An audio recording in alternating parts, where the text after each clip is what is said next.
Hi everyone. I hope you had a great new year. We're going to discuss the new moon in Capricorn. That's happening on January 11th, 2024 at 20 degrees and 43 minutes at 7:57 a.m. Eastern Standard Time. So this new moon is in Capricorn, and it will push you toward your goals, your structured plan, or set you up energetically to make realistic goals for yourself. Capricorn is willing to be flexible and adaptable if it means that these events will serve you in the long run. Okay? Now, a couple of things about new moons that I want to discuss with you is that when the sun and the moon meet on the same degree in the same sign, as they do for every new moon, the energies of emotions and happiness are alchemized together to make the individual feel as if they are starting a new journey of happiness and wholeness within their world. These energies are mixed with the sign that the new moon is, and in this case it's Capricorn, and will further you along in that area of your life. Moons are your emotional being. The sun represents your purpose and vitality, your light for living. Okay, so there are a few aspects that I want to go over with this new moon. We have a kite. So let me grab, I think I'm going to use green here. So the new moon is here. Then we have Pallas Athena, Juno, and Uranus. And it creates this kite here. Okay. So Pallas Athena will be at 21 degrees. She will be making her plan in Scorpio to align you intellectually with the energies of truth. She will then oppose Uranus, the planet of change. Uranus is at 19 degrees retrograde. So Uranus is changing you internally. Okay. Juno here represents the energy of passion, committed unions, partnerships, connections with other people on a deeper level. In this case, I would define it as your relationship with the sign of Virgo in the house that it is in. Okay? Juno in Virgo is asking you to let your analytical mind guide your attention to detail and use problem-solving techniques to find creative solutions. So we're going to take a look at that house and see what your relationship is in that house where Juno is placed. Okay? Do you need to ask for help there? Do you need to balance or be flexible? Let go of control. Because let's all remember that Virgo's shadow is overthinking, being too controlling, and too critical, also being too picky. So if that's the case within this house that is happening, the other placements within this kite can't come to fruition because you are being asked to change something. All right, with Uranus there in Taurus. And Taurus, remember, represents your stability, represents your foundation. It can also represent your money and love, okay, because it is ruled by Venus. So something needs to change internally. Pallas Athena is making her plan for you to have a new beginning within this new moon.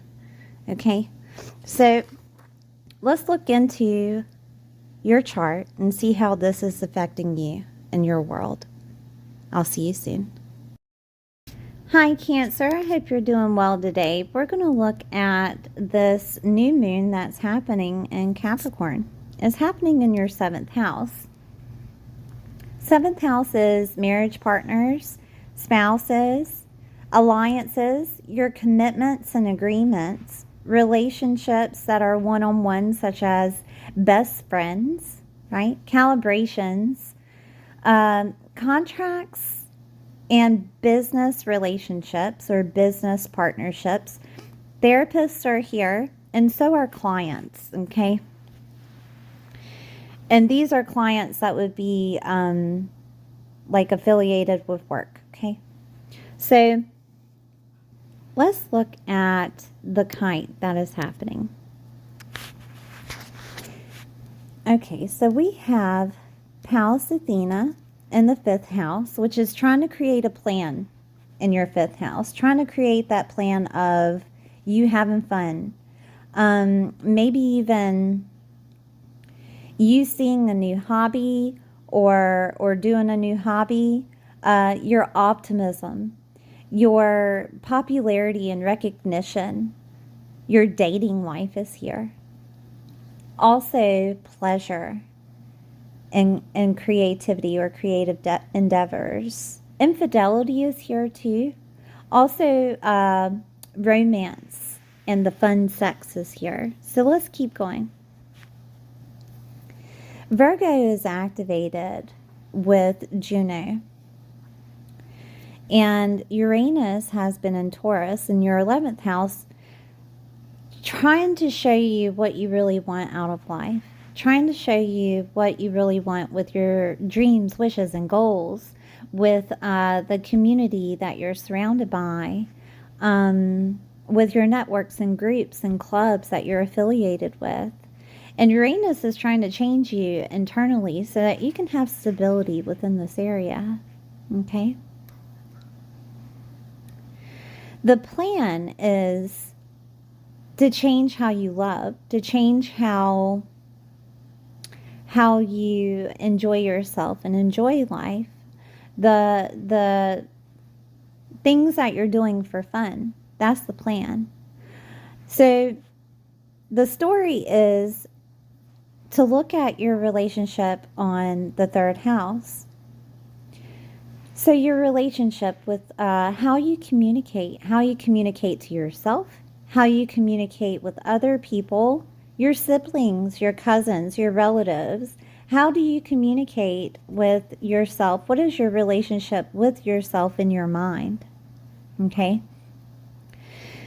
These are working together so that they can bring in a new beginning in regards to your relationship with others, and also the way that you are within your community, clubs, groups, affiliations, okay?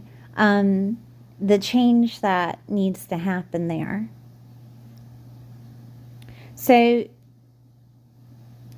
with Pallas Athena, she's going to create that truth of this is really what you want, okay? Because in Scorpio, it's a deep, dark emotion, all right? The emotion, the truth that nobody talks about, and this is inside of you. What you really want out of love, what you really want out of enjoyment, what you really want out of having fun, or if this deals with children, it could be children, okay?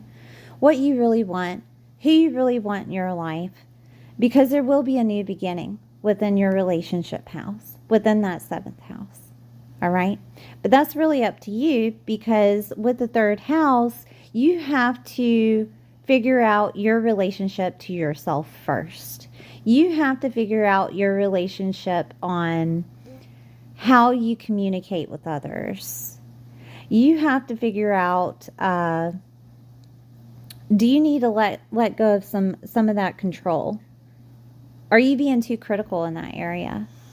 Are you trying to control third house things, such as where you're living, media, right? Are you all over media all the time, dealing with what you enjoy? Is it too much, right? Do you need to change that? Right? Are you on Facebook too much? Are you consistently trying to please other people? Is another way to look at this, because here it says that maybe you need to let a little bit of that control go and go about pleasing other people in a more strategic way. Capricorn is practical. Capricorn is building a structure. Capricorn is with other people building relationships, right? So to have relationships with other people, Cancer, you have to have relationships with yourself first. You have to love yourself first. You have to, and I'm not saying that this happens for everybody before they get into a relationship, because usually when it doesn't happen, people call that relationship karmic, right? It's not karmic. It's because the person was not loving themselves first, or didn't have any knowledge of how to go about loving someone else, which is usually everyone. Usually everyone, right? And the same thing goes with business partnerships. If you've never had a business partnership before, then you wouldn't know how to keep that relationship going, right? Someone could make more money than the other person, or some type of contract gets breached in that area when you're in business with another. So, I mean, it really all depends on the situation that you're in right now. But the third house, in relation to this new moon, you need to figure out your relationship with yourself, your mind, the way that you communicate with others, with your siblings, with your cousins, with your relatives, where you want to be. Where do you want to move? Because the third house deals with that. Also, is there any certifications that you need to have to make that business partnership happen? Right? A lot of times Virgo can also be controlling. So this could be that you need to let go. You need to let go of control and just have fun with those people. But this is another way that you're going to be toward relationships, okay? With the 7th house activated. A new beginning there. All right, Cancer. Thank you for being here. Please like, share, and subscribe, and I'll see you next time.